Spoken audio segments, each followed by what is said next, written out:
Ladies and gentlemen, please welcome your moderator, editor-at-large for Bloomberg TV, Erik Schatzker. Good morning, everybody. It's wonderful to be back at the Milken Institute's Global Conference, to be here with you on this beautiful day in Los Angeles. On behalf of the panel, welcome. This is Entrepreneurship and Essential Ingredients to U.S. Competitive Advantage. Allow me to briefly introduce our distinguished panelists. If you'd like to know more about them, there are detailed bios available in your program, I believe, and certainly on the Milken Global Conference website. To my far right, we have Jim Clifton. He is the chairman and CEO of Gallup. Immediately beside him and to my right is Adena Friedman, the CEO of Nasdaq. To my immediate left is Julie Sweet. She's the CEO of Accenture North America. And to my far left is John Danhakl. He's the managing partner at the Los Angeles buyout firm Leonard and Partners. And as I mentioned, we're talking about entrepreneurship and competitive advantage. And I'm going to begin our conversation by making reference to something that Jamie Dimon, the CEO of JP Morgan, likes to say. He says he's bullish on America, and some of you may have heard him say this, or at least a version of it, because this country has the deepest and most liquid capital markets. It has the best universities. It has the strongest military. It has the most innovative workforce, and of course, it's a democracy. Now, we can and probably should applaud Jamie Dimon for being bullish on America, but being bullish on America does not address the central question that we're addressing today. And I will put it to the panelists first in this way. Is America losing or at risk of losing its competitive advantage?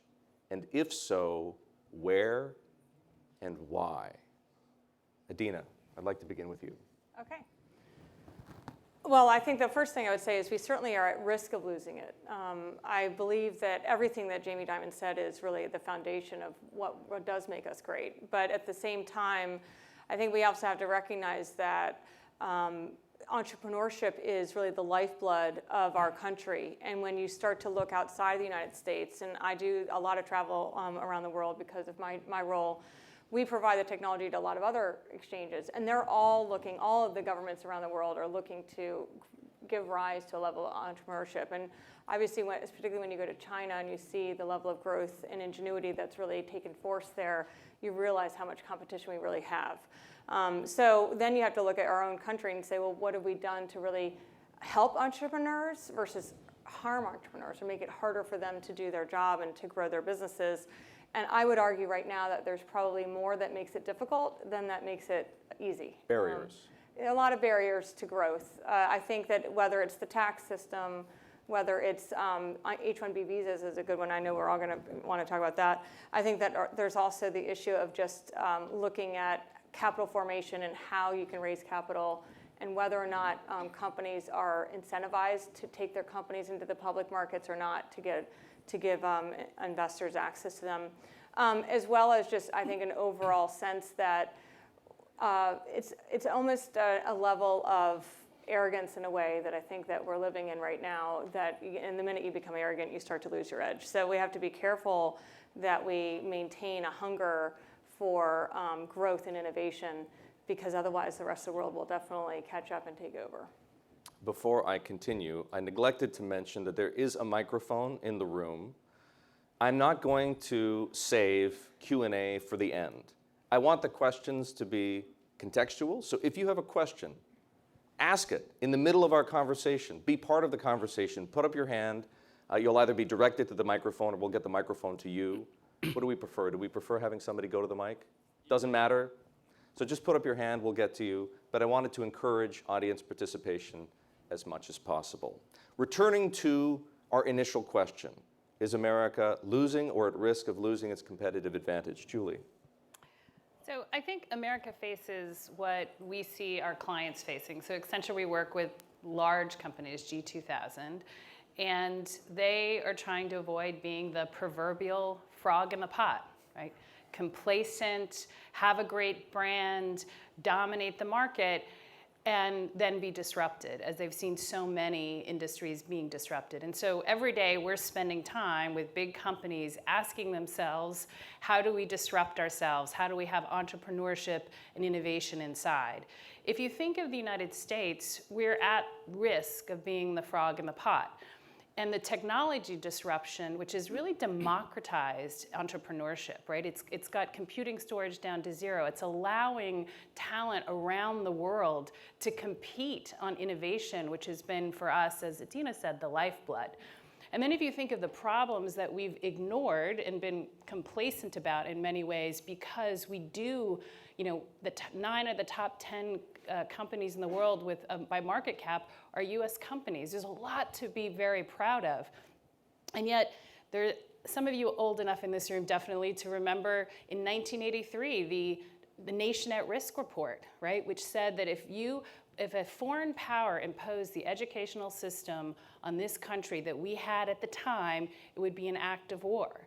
And yet, if you fast forward to today, talent, which is the biggest issue on every CEO's mind, you look at our educational system, we're in the bottom half to just above the bottom half out of 65 developed countries on reading, math, and science. At a time when digital disruption and those skills are so critical, we're number 23 out of 30 OECD countries for engineers and computer scientists in the ages of 25 to 35. And we know 30-year-olds rule the world these days, right? So, we've had a problem with education that's not being solved yet. I sit on the Business Roundtable. 82% of the CEOs on that say that our regulatory system is much worse than other countries. We haven't had tax reform for 30 years. That's pre the internet economy. And our infrastructure is number 12 in the world. So if you look at all of these things, you can see the ingredients as how we could wake up in this time when we're facing social dislocation from automation coming and all of these different forces and a lot of attractive other places to be where we find ourselves not just at risk, but really needing bold disruption as a country in order to remain competitive. Jim. Well, I was going to say something different, but Julie kind of inspired me to go down a different road. But what I'm going to say is very, very negative. But I at the end of the day, am positive and not optimistic. But so I was on a flight back from Europe. You all do this, don't you? They bring the tray by, so you can get a Financial Times, an International New York Times, and you can get an Economist and whatever the Wall Street Journal. And this has been 6 months ago. But anyway, I found on the cover of every one of them, it said that America was in a recovery. Every one of them. So remember, you have the New York Times that's clear over here. You got the Wall Street Journal that's clear. So it's not like it's a political thing. Obviously, the left was propping up the Obama administration at that time, saying, the recovery. This sounds pretty stupid, but I actually Googled to make sure I knew what the word recovery meant. It means that you're sick and you're getting better. So I went back to our top economist at Gallup, and I said, are we in a recovery? He leans a little bit left. I just have to say that. Because it lends more veracity to what he was going to say. Because I thought he would say, oh yeah, we're going, and I said, are we in a recovery? And he said, no.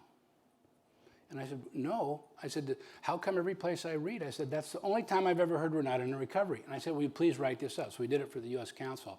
If you don't have this report, it's one of the most important reports I think that has come out in the last year. But I made him, so what it is that we've been growing at, let's just say 2% since the recession. Slowest growth we've ever had. But what I learned, I didn't know what productivity was. Probably everybody here knows, but if there's one person that does, I'm going to tell you. When left-leaning economists and right-leaning economists fight, they have to agree how they're going to define GDP. And they all have one way. So you could say GDP just standard. You could say GDP per worker, GDP for adults. Productivity is GDP per capita. So if I had a chart, there's a flat line at 2% growth. But as soon as you put the population, remember we start back here, it's 300 million, then it goes to 330 million, and the line goes down just like that. You guys, we're at exactly 0. The country has stopped growing. But you listen to these guys today, God love them all, but Wall Street and the left join hands here and say, oh yeah, the economy's recovering. It clinically and technically is not. Now, this goes somewhere where I'll pick this up in a minute. It'll get better. I mean, but so what happens with the, I'll tell you what's happening with the stress of it. I saw Alan Kruger in there, the chairman of the, but so we celebrate that we added 10 million jobs, right? You all know where this is going. That would be really good 20 years ago. But when you have no growth, what percent of the 10 million jobs were part-time and temporary? Put a number in your mind. This Alan Kruger leans way left out of Princeton. Nothing in it for him to get this kind of a number. He probably got whipped for it. 94%. That's what no growth looks like. But you see, when they say we added 10 million jobs, you see what they do? They don't finish it and say 94% of them America doesn't want those kind of jobs, and that's why they keep dropping out. The Nasdaq, the New York Stock Exchange, there was 8,000 companies listed 20 years ago. Now it's down, I think, Adena to 37. Yeah. That's what no. Yeah, 1,000 companies have come out of the public markets in the last 10 years alone. So. IPOs 3 years ago were 400, 2 years ago 200, then last year just 100. But you see, you almost don't need Wall Street. But that's what no growth looks like. If you follow it all the way down to where the green sprouts are, Americans have stopped building. And that's just the most horrible thing you can say as an American. But we stopped starting companies. And so the number of startups in America is the lowest it's been in 40 years. And per capita, it's terrible. The last thing I'll say is this. Millennials, Julie, are just great. I mean, they kind of run, you run at one of the best, greatest companies in the world. It's kind of run by children. 75% of our 400,000 people are millennials. They're not running it yet, okay? I was going to say my condolences. But they're driving our growth, which is impressive. But here's the they're a thing. very critical part of our future. They're wonderful workers. They don't start companies.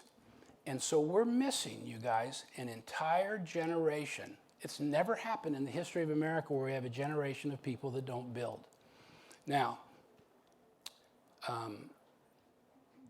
there's one other problem. Again, I think it's very, very fixable, but the problem is serious.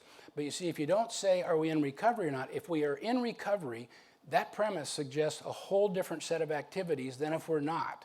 And so somebody better make sure they get that one right. But when these young people do start their companies, it's down 65% from my generation, or the generation between me and the kids. They don't grow. And I always say this, if we had a herd of cattle, I was originally from Nebraska, if we had a herd of cattle, and you said, Jim, how's the herd doing? And I'd say they're dying faster than they're being born, but here's the other thing, the ones that are being born, how are they doing? And I'd say they're not fattening. But if you go to the very source of how we have this slow growth, that's where you find it. Entrepreneurship is not well with that group. One of the best things, perhaps the very best thing about this panel is that we're bringing to you perspectives from 4 people who have totally different backgrounds. Adena runs a stock market company. I mean, that's not really describing everything that Nasdaq does. You know, Jim runs a company that you're most familiar with polling, but which does so much more. Accenture, of course, is a global consulting firm. John runs a private equity firm. What's the private equity perspective on this question? Well, what I think I'm on this panel under fraudulent pretenses. So what we do is, this is entrepreneurship and international competitiveness, and what we do is we buy established companies solely in the U.S. So there's a couple things. First of all, I do agree with the basic stated premise here that we have lost competitive edge, and what I would say is we've lost competitive primacy. And by definition, China is growing faster. They're growing faster in terms of numbers and in terms of percentages. So they right now are the most competitive companies, or country of size. All that being said, we're placing our bets where we're placing our bets, America. and we believe in America. So it sounds like the guy from The Godfather there. But America has the advantages that Jamie Dimon outlined the other day in terms of political system, in terms of education, in terms of the structure of the workforce, in terms of the culture, the other things like that. And certainly relative to the other large bloc, Europe, we're way ahead of them. And you can talk about maybe Germany's doing okay, but as a whole, while our numbers may be flat, their numbers would have to be decreasing. I want to get to solutions, and we will. But picking up on the point that you just made, John, Yeah. I would like to know from the panelists, in the work that you do, in the situations you encounter, in the travels around the globe that you undertake, help us understand the frame of reference.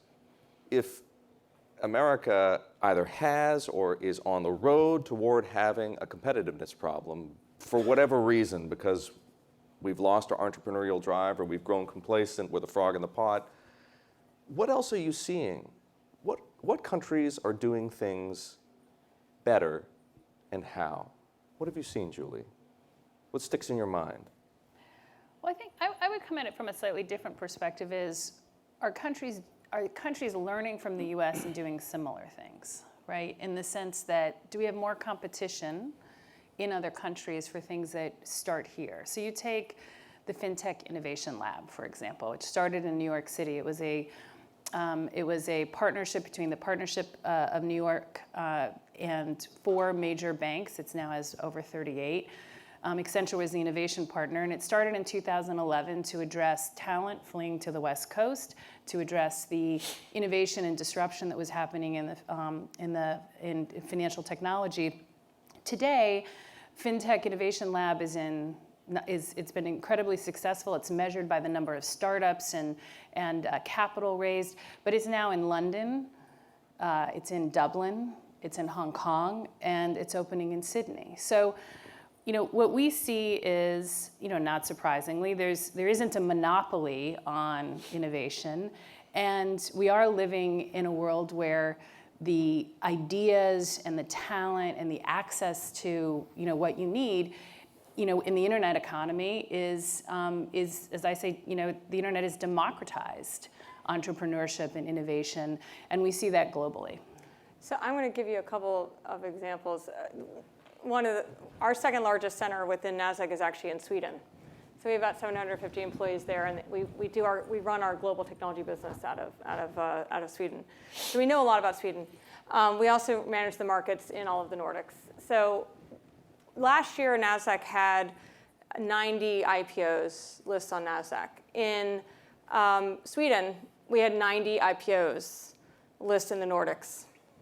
And if you think about that, if you look at the collective population of the countries that make up the Nordics that we have the markets for, it's probably around 30 to 40 million people versus 350 million people here.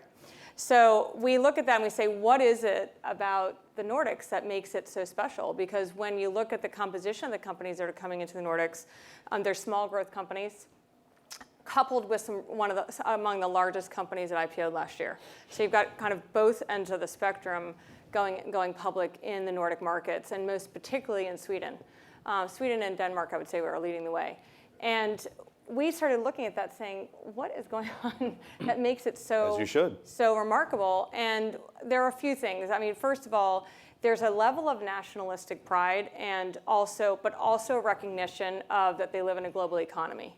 So if they kept themselves insulated away from the rest of the world, that would really make it very difficult for them to grow and become globally relevant players. But at the same time, they're very, very proud of the nationalism that they have in terms of growing their talent, keeping their talent, and creating innovation within the educational system and other things. And they're very, very, they've got tax policies that promote entrepreneurship.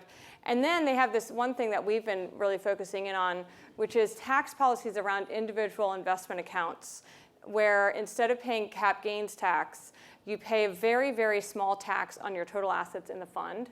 and you have to invest in European equities. So you have to invest. So they're incentivized. They're incentivized to invest in the stock market. They're incentivized, and the number of accounts doubled over the last couple of years, and the assets in the account have grown by 68%. And it is a fascinating recognition because therefore you're putting money into the market and allowing for these entrepreneurs to get money into the market through and into individual accounts, and in a transparent way, in a liquid way, in a way that we think is sustainable over the long term. So we think that's one example of something that Sweden's been a total innovator around that. And so we're looking at saying, well, gosh, imagine applying that to the kind of economy we have here. And yes, there's a lot of private capital out there to fund certain types of private companies. But the public markets, we have, as we said, 1,000 fewer public companies as we had 10 years ago in the US. So if there's a way for us to provide that capital, continuous, sustainable capital for entrepreneurs to bring their ideas forward and allow investors to really get involved, we think that's one example of a way to do it. So we are always looking at other markets and what that means. Say, Erik. Go ahead. Oh, you A go question over here. Yeah, I just wanted to ask a follow-up on that because I saw. Just a moment. We're going to get the microphone so that everybody can hear the question.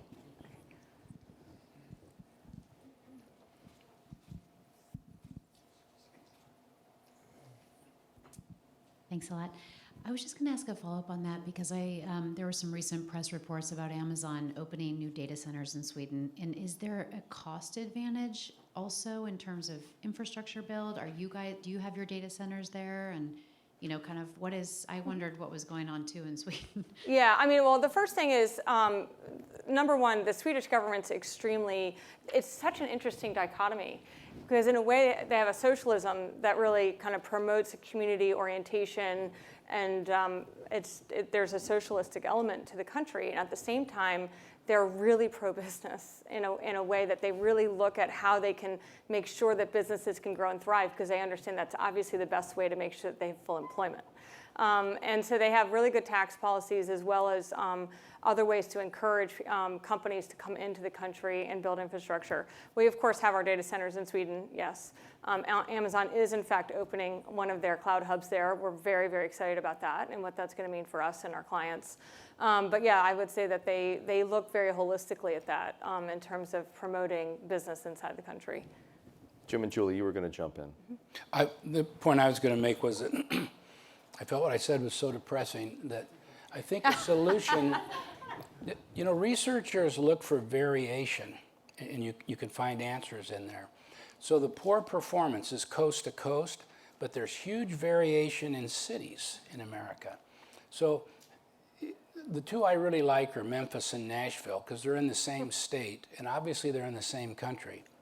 So different. So with burdensome regulations, you got federal on both of them, and you got state on both of them.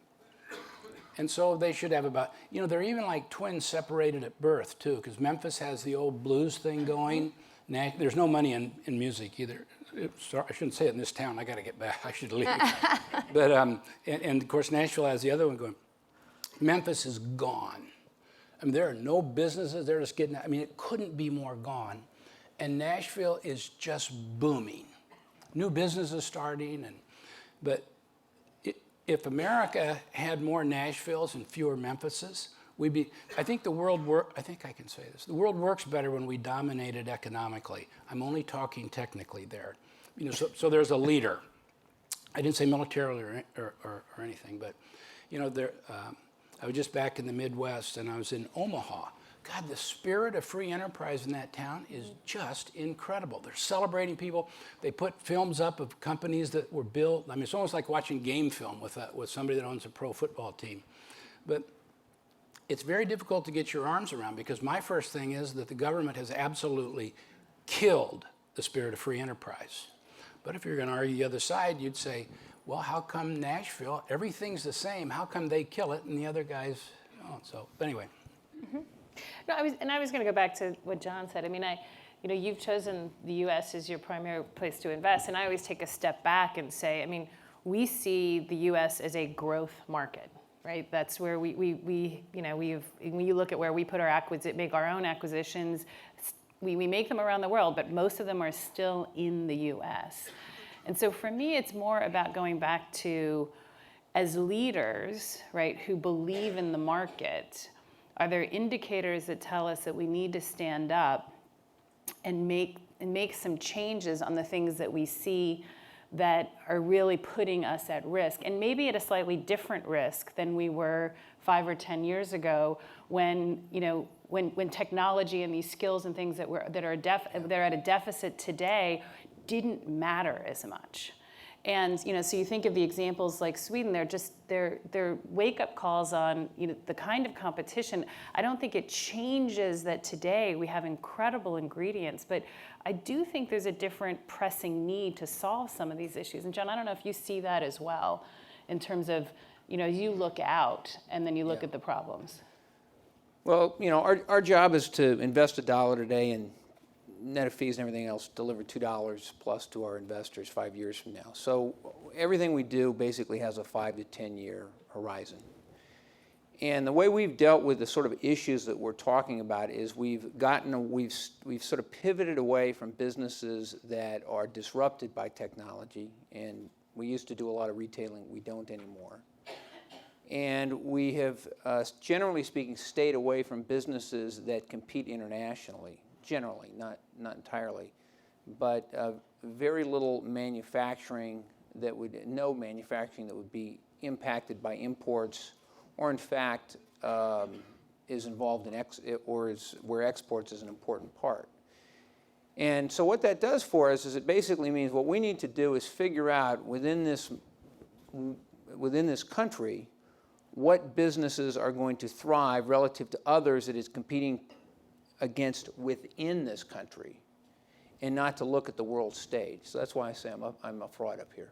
You're not a fraud. What do you think the answer to that question is? What kinds of companies should, these are big picture questions, and it's hard to pin down, but no, it's really what kinds of companies do you think this country should be focusing on encouraging? Well, that's a whole different question, but in terms of what we're looking for, generally speaking, we would be focused on services. You can't really import services, so we're more service-oriented. Our formula is a pretty simple one. What we're looking for is a company that's important in its industry, so sort of Jack Welch, number 1 or number 2, and a company whose business will grow 50% over our investment horizon, 5 years. So it's sort of the Peter Lynch theory, growth and size. So within that, we have some great businesses. We have a company, the name's funny, called Mr. Car Wash. What Mr. Car Wash is doing is buying up car washes across the country. This is sort of a third generation roll. It's a roll up of what were entrepreneurially started businesses way back when. People don't build car washes anymore. These are built in the 50s, 60s, some in the 70s. This is a company that basically buys them, runs them better. It has, in the 2 years we've owned the business, the scope of the business has doubled. It's a $100 million EBITDA business. We bought a $50 million EBITDA business. We invested $250 million in that company, and we'll make $1 billion plus on it over our investment horizon. So that's one of the winners. And if you think about it, car washes, pretty simple. Everybody needs them. Selling on a lot of new cars now, and by the way, no competition. Can I bring back a topic that he brought up earlier? Absolutely. What's that? So one of the things that you brought up earlier is this concept that there's a whole generation of people who aren't starting businesses. And I want to touch on that, because I think that when I really think about that, it actually really struck me, because I think that's one of the things we really have to focus on, is giving people the ability to feel like they can take the risk. I mean, one of the things that we talk about in our country is the fact that we are a risk-taking culture. But I do think that the credit crisis created a level of fear in a generation of young people who saw their parents really struggle through economic upheaval and are potentially in a more risk-averse state because they're more focused on security than they are about making sure that they. But I was struck by that, because I still find out there so many people with ideas, and so many people who want to take those ideas and find capital and grow them. And entrepreneurship is kind of the foundation of what makes our country great. And when I have gone out to the world and talked about people come to me and say, what makes it so that people feel like they can take the risk here and they can't take it somewhere else? Yeah. Bankruptcy laws is one. I'm and there are not other so sure. things. I'm not so but sure I would was agree curious with the about that. basic premise, because what you're saying is people aren't starting as many businesses. Well, I think that's a big question. What is a business, right? Because if you're talking about starting up a car wash, well, yeah, there's nobody doing that. What young people today, and I have millennials who are my children, is there's this buzz around technology. And so if you were talking about the number of jobs, the number of people going into sort of entrepreneurial-oriented businesses, particularly sort of startups, I suspect that the number is similar. I just think that the number of specific small little businesses that used to be sort of the foundation for America is probably different. I don't know the facts Right. on that. Well, that's but what I I was think I would wondering. It was basically such an reject interesting- I would generally speaking reject, at least on the surface, the notion that entrepreneurialism is necessarily waned. It's just taking a different form. Did you? I would agree with John on What's that that? as well, because we see it, I mean, we're 75% millennial, right? Our business is driven by people who have to be entrepreneurial and innovative and who are drawn to that. And so I do think it takes different forms, and so it's maybe not the traditional sort of the startups by the numbers, but I do think this is a generation that is creative, and in fact, one of the things we have to do to be a talent magnet is to provide the environment. I mean, our issue is we have many millennials who don't want to work in a hierarchical environment, who aren't motivated by the same things, and want the environment that allows that creativity and that ability to be entrepreneurial. Yeah. Well, I like the side you guys have much better than mine. Yeah. The Census Bureau counts every single one. Yeah, that's what I was wondering. So it's not a poll, it's not that. They get them all. Yeah, but they're not all created equal. So Well, let me tell you what they do. pick your wonderful big company. Uber takes the place of a gazillion coffee shops that might be started up and would probably come up on your census. Well, yeah, but what they do is if I start a company, I got to write a bunch of stuff down. They don't actually call it a firm, so you don't have people that are just self-employed. They clean all those out. Yeah. It's a pretty good number. The high bar is I hire Adena. That's what they call a startup. And so of those, when we were really pumping, there's only 500, that doesn't sound like very many, 500,000. And now because the millennials, it's sunk clear down to about 380,000. Of those, 5% scale up. But so when that number comes down, of course you're going to have an Uber. Of course you're going to have an Amazon. Yeah. Of course, but all of those startups, even in Silicon Valley, are down. So that's how the numbers are. Let me just say one more thing too. The numbers are so messy. I said, how many businesses? This is a long time ago. I was trying to figure this out because it doesn't look to me like it's going the right way. And they said there's 26 million businesses. That's not possible. Right. But ask people from the government, they'll say there's 26 million. 20 million are on paper, they have no employees at all. Of the 6 million, 4 million of them have an average of 1.4 employees. So now you're only down to 2 million. Between 4 and 10 employees is 1 million. Between 10 and 20 is 600,000. Between 20 and 100 is 500,000. Between 100 and 500, this is how precious these things are, there's 80,000 businesses. That's it. Yeah. Between 500 and 10,000, that's where Gallup is, there's only 18,000. I'm going to ask you a question. Put a number in your mind. How many businesses in America have 10,000? That's not that big a company. How many businesses in America have 10,000 employees or more? In America. In America. And I just told you between 500 and 10,000, there's only 18,000. How many over 10,000? You're going to have to Google it when I tell you because you won't believe it. 950. I was going to say 1,000, yeah. Wow. But that group, that ecosystem is so important. So you've got the little guys down here, and you got GE and Accenture, these jumbos up here. But you need that. It's sort of, you ever watch that on the Nature Channel where they have that great big ball of bait ball in the ocean, that big ball of krill, and everything's running through it? That bait ball, and so you can have an Amazon or whatever you said, but is definitely getting smaller. And I think it's fixable. But it's How? been- We need to start talking about the how, because there's Yeah. some level of agreement that there's a question too. I'll get to you in just a second. That tax policy could be better, education Yeah. policy could be better, immigration policy could be better. We're talking about things Student debt. that governments control. That's a big one. So before we get to this, let's have this gentleman ask his question.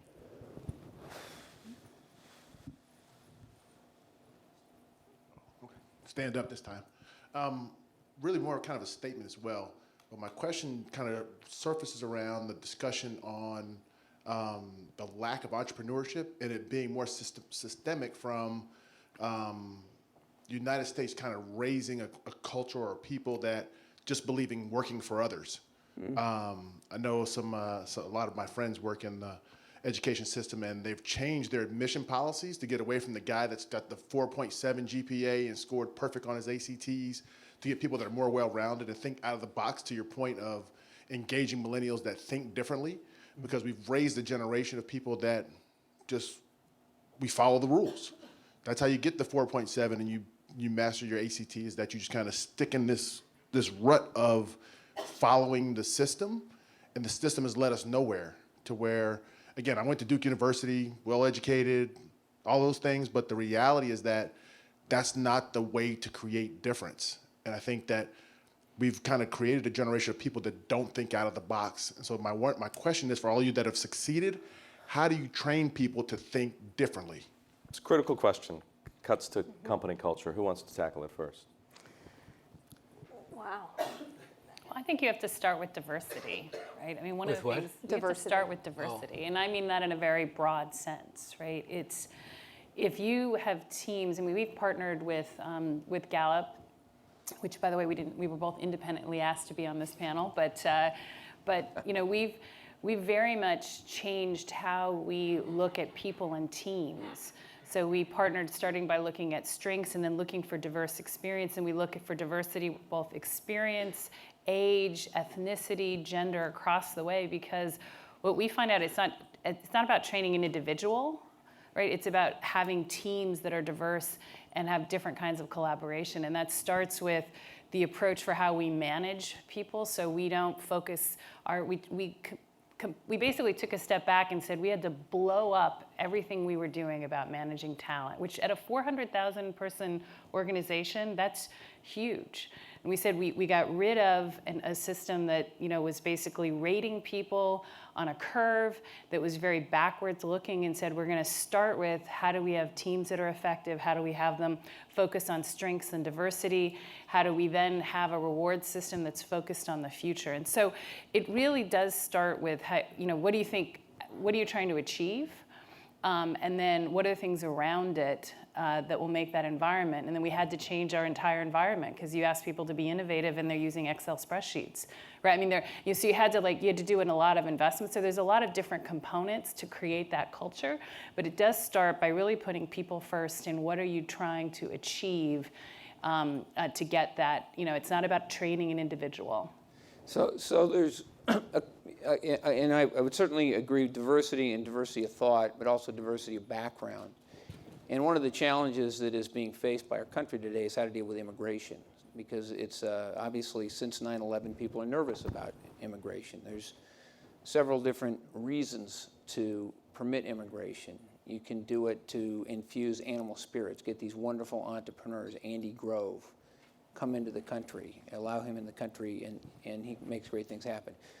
51% of the billion-dollar-plus startups are started by immigrants. 40% of the Fortune 500 were started by immigrants. The second is unique skills. A third is for people to do jobs that are meet needs not otherwise met. Let's talk about farm workers, that sort of thing. And then the fourth would be humanitarian reasons. And I don't think anybody would disagree these are all good reasons, but how to manage that is extraordinarily challenging. And, you know, just to sort of give some real world examples, we bought a business 2 years ago, a company called Lifetime Fitness. We paid $4 billion for this company. It was started by an immigrant. He came to this country at age 17. He was a political refugee. He was the son of the head of the military for the Shah of Iran. Now, can you imagine that fellow trying to get into the country today? Persian, military, and Bahram Akradi basically through hard work, great energy, great vision, created out of nothing a $4 billion company that we're fortunate enough to be an investor in. So if that company, if that guy, Yeah. Got some hands going up, but I'll just ask this question. Any of you, feel free to answer it. If that guy can't get into this country today No, to start a business like that, no. and if you have a government that is more or less touting American jobs for Americans, Yeah.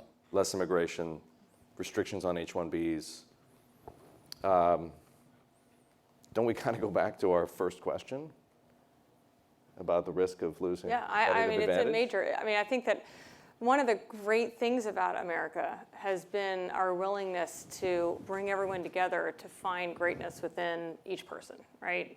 And you read through history and you look at all of the great, all of our parents were at some point immigrants, right? So I think that we have to recognize that we've got to be able to continue to bottle that strength and allow it to thrive within the country. And I think those stories are so important to get out there, Yeah. because there's obviously hundreds or thousands of those stories of companies within the public markets today, or at least private companies that are creating lots of jobs and doing really interesting things that come from outside the United States that find opportunity here. And we've always, up until recently, we've always been the country that they've gravitated to for lots of reasons. One is because they're able to get in. One is because we encourage people to start companies. We used to encourage people to start companies. We gave them rules and laws and frankly breaks. The government has this whole small business administration that allows small businesses to get government contracts. And we do all of these things to make it possible for small businesses to grow. And yet we have in the past.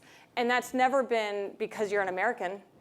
It's always just been because you have a great idea and you're willing to employ people. So we've got to get back to that. And I think H-1B is one example of where we are just losing our way in terms of not allowing individuals who come and get educated here and might think outside the box and have a diverse background that frankly brings a perspective that might be really, really innovative for this, for something new to do, and yet we send them back to their country as opposed to allowing them to stay here and do it.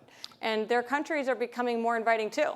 They're less incentivized to stay here because it could be that their countries are doing the fintech innovation.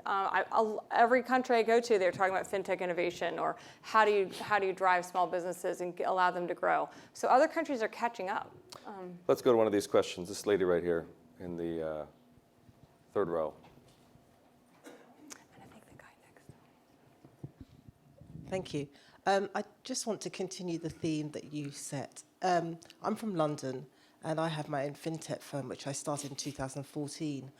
And from 2014, for the next 24 months, every fintech firm that I came into contact with, and there were many, all of us had come over to the US, started our companies, but went back to the UK with our companies when we found that your PE companies were coming over to the UK and funding us at home. And the reason why most of us came to US is because you have an environment where it doesn't matter if you fail. If you fail, you can start again very easily. Whereas in the UK, if you fail, that's it. One strike and you're out. So what I can't understand is, if you have that can-do, supportive environment, what's gone wrong? I think this answer fits, but there's something that Americans are very good at, and that's intentional development of intellectual skills. So we have tests, whether you like them or not, but if I put 1,000 high school kids out there and you say line them up by their ability to read, recall, and reason, that's what IQ is. An educational, just line them right up. And the ones at the top can invent better. There's your innovation. And so Americans have invented, if you just get a Farmer's Almanac, the stuff we've invented over the last 200 years is unbelievable, and all the big stuff too. It's because we are so good at innovation. So they'll find a little kid, you know, a poor kid out in West Texas or Cleveland, doesn't matter what. But and the kids don't know who they are, but boy, the teachers do. And teachers love great minds, and they'll get them on their way to University of Michigan, then maybe MIT, then maybe NASA and all that. You see what we're doing? We are masterfully developing intelligence and innovation, but no new jobs. Because if you said, let me see the same 1,000 kids, line them up by their determination to kind of never stop. Line them up by this unusual talent of an insatiable demand for independence. That one we can't do. I think as soon as I think there's a solution in this. We can't get early identification of them. You can go to the state of Texas and say, give me a list. I think it'd be pretty hard to get, but they have it of smartest to not so smart all the way down. But I think as soon as we can get early identification of the people that are very high this is really good for predictive analytics. You and I got to talk about this too, Julie, but we built a profile of high potential. The question was, what percent of kids have the potential that Steve Jobs has? He had an unusual neuron configuration. The answer is 5 out of 1,000. So anytime you hit, the quick math on that is there are 15 million kids in the United States, dropped to zero. There's 75,000 kids in school that can build something of any size. We don't know who they are. But you see, if they had high IQ, or by the way, if they can return a punt or make a 3-point shot, we know where there's lists all over those. But I think as soon as we have a list in California, in Ohio, and Nebraska, and all that, so we know here are unusual kids coming out that need very special development. As soon as that development is as intentional as our intellectual development or all sports, then I think we could bring it. I think we could bring it back and just really boom it. I think it's very doable. Yeah, but you know, I actually reject sort of the conclusion of the panel, or certainly an implication of the panel here, that on that dimension, which is starting up businesses like the one that you started up, that we're somehow falling behind. I think we do a pretty good job of that. We have, if anything, we're probably doing too much of it. You think about how many kids went out and wrote their app, and then it got on the Apple Store, and there's 5,000 apps that do exactly the same thing. So in that dimension, the reason for the challenge is that those activities are crowding out the old economy, and that's where the problems are. The problems are the people who used to mine coal for a living. It's not as good a job. Or the people who used to work in steel mills. Those jobs have disappeared, and that's, you know, ultimately that's sort of that is what's behind the point that you made, which is that GDP per cap is flat, and that's what's behind the sort of malaise that creates the populism we've seen in the last few years. I agree with John, and I mean I don't think we have a problem. I think that goes back to what do we need to avoid, and then how are we can have a problem, we can have this malaise if we don't address some of the other issues. And we spend a lot of time helping big companies figure out how to infuse this sort of being willing to have fast failure and have that entrepreneurship inside in order to disrupt themselves because they're part of the old economy, right? And we haven't talked about it, but we are at Accenture spent a lot of time, and we're helping our clients figure out how to reskill, have new business models and reskill their people in order to, you know, provide the opportunity so we don't leave behind millions of Americans. And I think where I see the issues when we talk about why we might be the frog in the pot is that we risk being so excited, to me, about the innovation and the Silicon Valley and those companies that we don't transform the old economy and bring Americans with us. That's where I see the bigger issues.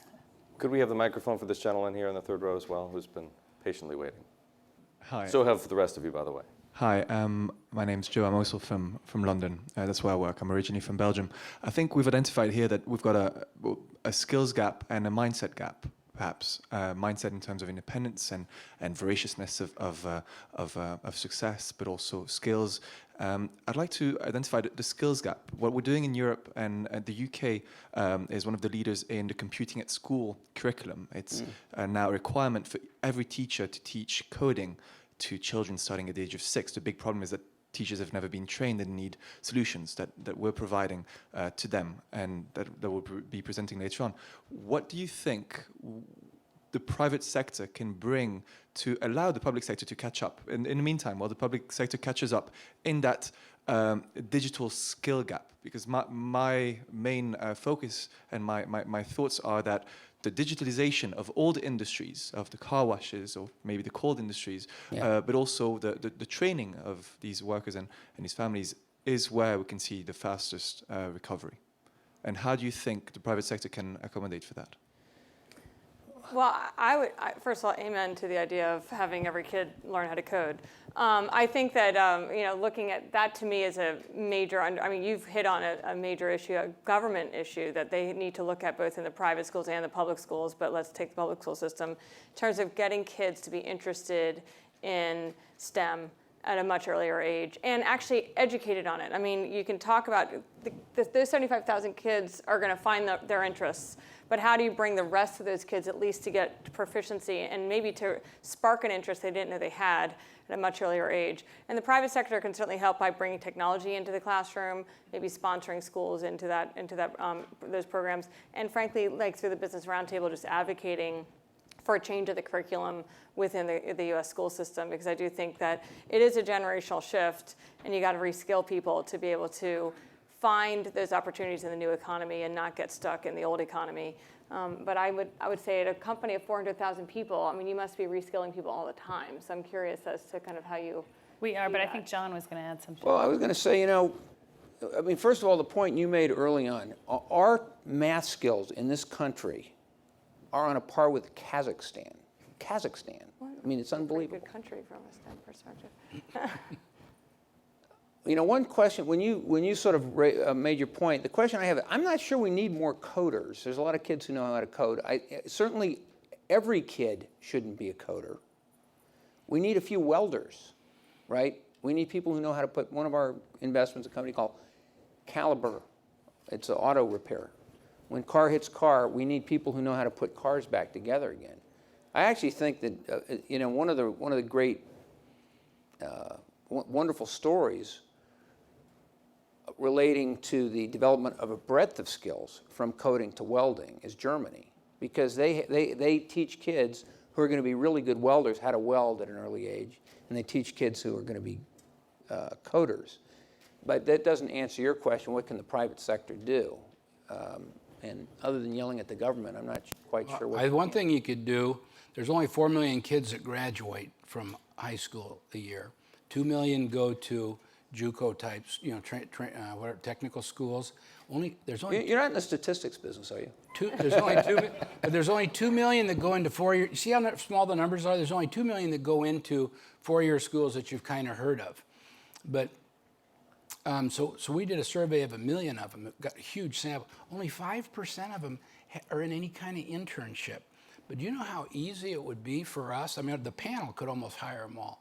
But if you put, to John's idea, so they're doing this at Kiewit. You know that construction company? I really admire these guys. But great company. They put kids, they hire them right out of high school. And I'm experimenting myself with this at Gallup too, with smart kids. But then we set it up so then they can get their degrees online from GW, from regular schools and all that. But I think if you wanted a quick fix, if you said that America's falling behind and we got to go like World War II or something, I'd have good businesses hire all 4 million of those kids next fall. I think there's an and and an and and an and, right? So today, if you're a company like ours, we have to reskill, and we're not the only ones. You probably read AT&T reskilled 140,000 people, and when they did it, they said, and by the way, your job's going to change in 4 years, right? So the private sector has to be in the business of reskilling. Are you reskilling though to make you're reskilling?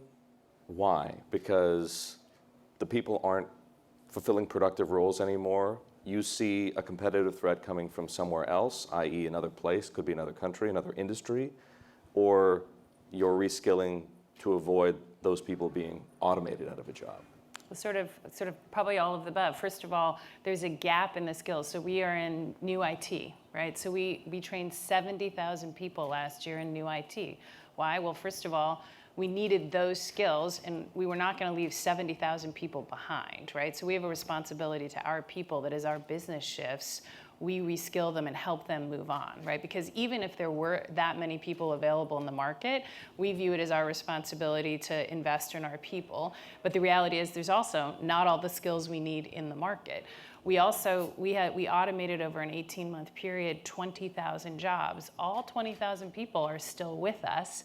We upskilled them to do the new jobs we needed, which meant we didn't have to go out in the market. They were, familiar with us. We were able to give them the skills, and they helped us figure out how to automate their jobs. As we were saying to them, help us do that, and then we're going to upskill you to take new jobs, right? Julie, that are do they have higher up. degrees? Pardon? Do those kids all have degrees? Some do, some don't. It's really across the spectrum. In that case, most of them probably don't. They're sort of or types of degrees. They do have degrees, but they're not necessarily 4-year degrees. This is an unfair question, but do the degrees really have value to you? That's a whole nother conversation. Yeah. But I think your point is we have to look, it's like the welder, right? Yeah. The example we see in technology, we're working with many more alternative sourcing where you don't need a degree. But there's reskilling as companies. Then there's the opportunity of apprenticeships. That's something that I think many of us are looking at. That's a place where the government, not necessarily the federal government, but local governments and businesses can come together to provide the right thing. Then there's helping invest in the pipeline. Many of our companies around the U.S. invest in schools and partnering with schools, with providing mentors, in doing research. We've done a lot of research around girls in computer science. So I think there are roles we can play, including being at the table with the government to say this matters, right? That it's part of what we need. Pardon me, I didn't mean to interrupt. No, please. I just thought we should squeeze in one more question before we run out of time. This gentleman in the 4th row over here has had his hand up for some time, on the end. Great, thank you. I'd like to see if we can just introduce the narrative of capital. We've talked about technology gap, skills gap, but we have 2 proxies up there for the capital markets. We've got John on the PE side and Adena on the public offering side. Mm-hmm. Innovation is alive and well here in the U.S. I sit on boards at UCLA, at Johns Hopkins. I chair the Committee of Innovation and Commercialization at Hopkins. Yeah. And there's a fountainhead of stuff just waiting to be unleashed. Capital is distributed in a very lumpy fashion. We see John being able to deploy $4 billion of capital around a car wash business. But where's the next Amgen waiting to happen? Where's the next Google waiting to happen? And can you comment a bit on how do we direct capital to that seed stage and the VC stage? And we're seeing VCs, move more more up market, later stage. So how do we address that early dollar risk? And that's the lifeblood of funding innovation and funding entrepreneurship. So I'm going to take that really quick first. Sure. I have to pass it on. I think the first thing that you're seeing is there's actually more money coming into not angel round, but next round investments, and I think that we've seen in a really long time, probably ever. So it's the angel round that's the hardest because that's where the idea gets the first dollar. And I would say that the country we still have a challenge with that because it's such a high risk dollar. And so you're seeing more and more capital coming into private securities, private companies. It's hidden. I mean, it's a huge amount and staying there. And I'll talk about that in a minute. And you're seeing more money going down into maybe a B or a C round into the venture community, and companies like ours. We've just decided to launch a venture fund within Nasdaq. So large companies, corporates are getting involved in B and C rounds. It's that A round that's really, really hard not to crack. And you've got some level of crowdfunding and other things, but there are a lot of limitations on that. So I don't have an easy answer to the A round because it's just such a high-risk capital decision. At the same time, it is the lifeblood of getting that one person to be able to hire that first employee. And so we finding a way to make it so that there's an easier way to get capital to find that first idea is an important element, and I don't have an easy answer. Once you get to the B and the C round, so they have a few employees and they get going, the money is actually, my concern with the private market, and I'm a big fan of of both a combination of private and public capital. I've always been a balanced person on that regard. I think that the private capital, there's a huge amount of money coming into private capital, and more the winners are getting more and more money just poured at them. But the companies that are in the middle aren't getting the capital that they need. And certainly in biotech, the public markets continue to be the primary source of capital. So making it so that it's more inviting for companies to seek public capital, giving them more incentives to do it, making it so that the market structure is there to support that liquidity in a better way, making it so that the tax policy supports small businesses and making it so that they can hit the public markets and remain, making it so that their disclosure obligations aren't as onerous. All of those things are important things for us to really focus on in the public. And in the private side, I would say making private securities more liquid to allow more investors to be able to be a part of it, I think is a way for you to potentially get more money into the A round. They're flashing the red sign. We've run out of time, but I wanted to see if anybody else on the panel wanted to address that question. Can I just say one thing? I think if you want to talk about competitive advantage and even competitive supremacy, on the point you just raised, America's way ahead of any place else. You can't get everything funded, but you can probably have 100 lousy ideas funded, all doing the same thing. If you just have somebody with some energy who knows a few people and some salesmanship, you can do it tomorrow. And if anything, we're probably doing too much of that now versus too little. There are areas you mentioned in terms of genetic research that are a little more challenging. But if you want to do the next dopey app, you'll find somebody that'll give you $20,000 or $50,000 to do that. On that note, ladies and gentlemen, thank you very much. Thanks to our panelists. Please join me in giving them a round of applause.